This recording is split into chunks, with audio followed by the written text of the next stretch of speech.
The music industry is one of the most glamorous and lucrative industries in the world.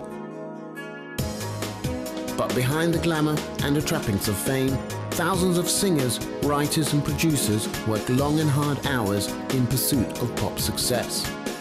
These are their stories. I have wanted to be a singer for as long as I can remember.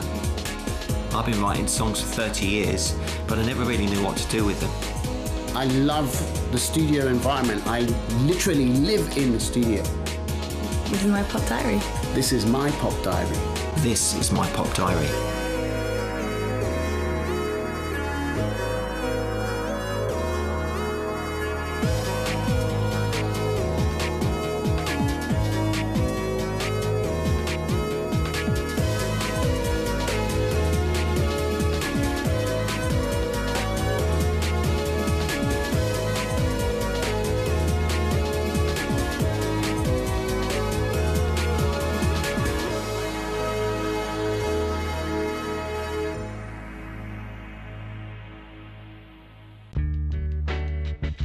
After many months of recording and writing, Bob now takes a moment to relax, and we've spotted a rather interesting object in the corner. Yeah, well, if you come around my house, there's a few unusual things, shall we say. Amongst other things, I like Doctor Who, and one of the things I built was a life-size Dalek. It took me about 6 months to make. Anyone knows a Dalek robot on wheels kind of thing, but started off with a dustbin and went from there, but it was a hard thing to make. But yeah, also we've got a cellar full of trains with little hills and houses and lights up at night, and little cars everywhere, so I've kind of grown up with all that stuff, you know, so big boy at heart, big boy's toys. Bob has a mean collection of model trains and planes, but how often does he actually play with them? Oh, I go down there about once a week, and you know, there's an airport down there as well, and just have a little, well, it's modelling, it's not playing, it's modelling, you just add a few bits to it and everything. As I said, it's big boy's toys, you know. Now we know one famous writer and producer who has a big collection of trains. In fact, he has life-size trains in his garden.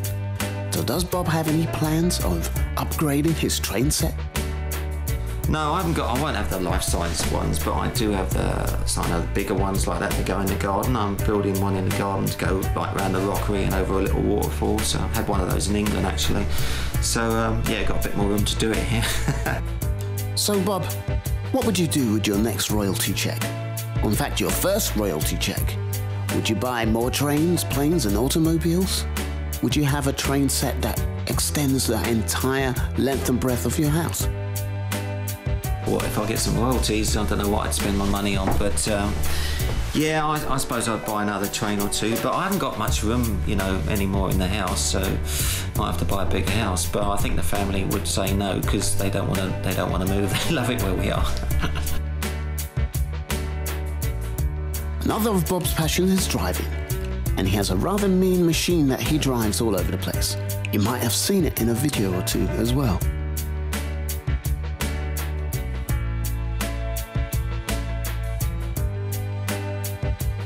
Yeah, I love my car. I always wanted a sports car. Funny enough, I bought a sports car for myself in London in about 1985, but I sold it after a month because I was worried it was going to get stolen from where I lived.